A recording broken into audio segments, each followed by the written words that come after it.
उहाँ जस मरत कतही नाही पाइने ए हो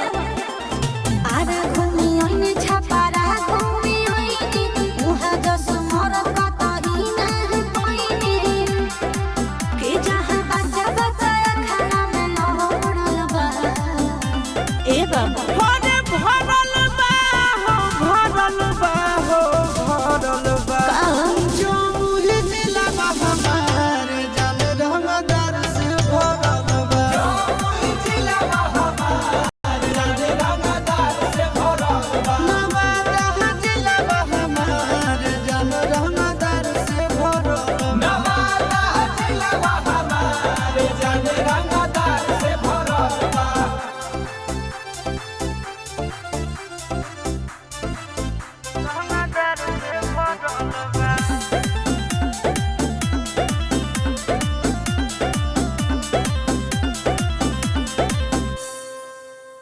बढ़ चढ़ बोले खाली बात ए बाबू देखब तोहार रोका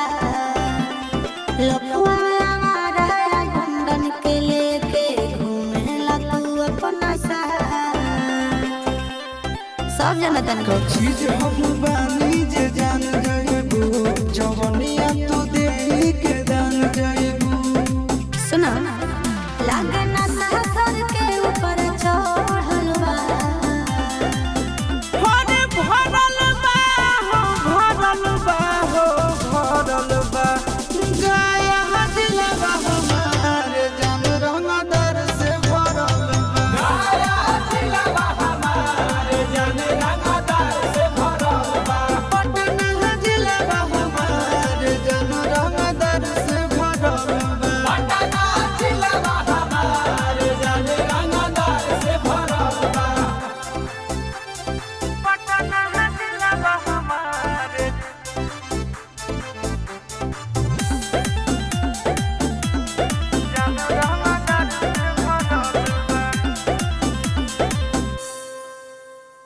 काहे देखावा तारा गान भाग जइबह बिगड़ी जे मन